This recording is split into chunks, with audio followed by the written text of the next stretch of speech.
నమస్కారం. Hi Dharmavaram news కి స్వాగతం. నెల్లూరు కేఎన్ఆర్ ప్రభుత్వ స్కూల్లో నూతనంగా నిర్మించిన సన్ సైడ్ కూలీ ఒక విద్యార్థిపై పడడంతో మృతి చెందాడు.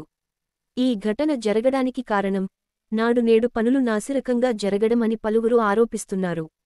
నెల్లూరులోని కేఎన్ఆర్ ప్రభుత్వ స్కూల్లో ఈ దుర్ఘటన జరగడంతో విద్యార్థి కుటుంబం తీవ్ర విషాదంలో ఉంది. ఆడుకుంటున్న సమయంలో సన్ సైడ్ కూలిపోవడంతో విద్యార్థి ప్రాణాలు కోల్పోయాడు. ఈ విషయం తెలిసిన వెంటనే నారా లోకేష్ స్పందించారు.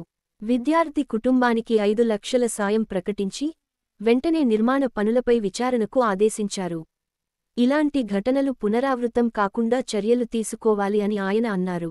మదనపల్లి మాజీ మంత్రి పెద్దిరెడ్డి భూ అక్రమాలపై ఫిర్యాదు చేసేందుకు వందలాది బాధిత ప్రజలు మదనపల్లి సబ్ కలెక్టర్ కార్యాలయానికి చేరుకున్నారు. ఈ సందర్భంగా పెద్దిరెడ్డి కుటుంబ భూ దందాపై పలు వాస్తవాలు వెలుగులోకి వస్తున్నాయి. పుంగనూరు, మదనపల్లి, పీలేరు, తంబళ్లపల్లి నియోజకవర్గాల నుంచి తరలివచ్చిన బాధితులు భూ ఆక్రమణలపై విశ్వసనీయ సమాచారంతో సంబంధిత అధికారులను ఆశ్రయించారు. ఈ విషయంపై ప్రభుత్వ వర్గాలు విస్మయం వ్యక్తం చేస్తూ పూర్తిస్థాయి విచారణ చేపట్టనున్నట్లు తెలిపారు.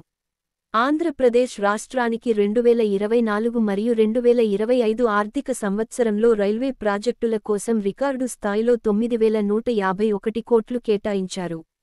ఈ బడ్జెట్లో భాగంగా 73 స్టేషన్లను అమృత్ స్టేషన్లుగా అభివృద్ధి చేయనున్నారు. ఈ కేటాయింపులు రాష్ట్రంలో రైల్వే సదుపాయాలు మెరుగుపరచడంలో ముఖ్య పాత్ర పోషిస్తాయి.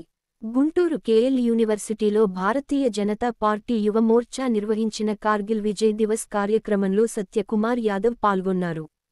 సరిహద్దుల్లో చొరబడిన దాయాది దేశం ఉగ్రమూకలను, సైనికులను తరిమికొట్టి అమరులైన భారత వీర జవానులకు నివాళి అర్పించారు.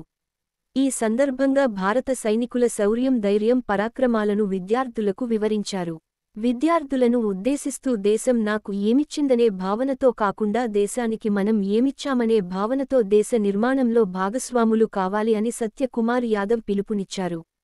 ధర్మవరం తెలుగుదేశం పార్టీ ఇన్ఛార్జ్ పరిటాల శ్రీరామ్ గారి ఆదేశాల మేరకు ధర్మవరం పట్టణంలో 2 అన్న క్యాంటీన్లను ఆగస్టు 15న ప్రారంభించేందుకు పనులు చేపడుతున్నారు.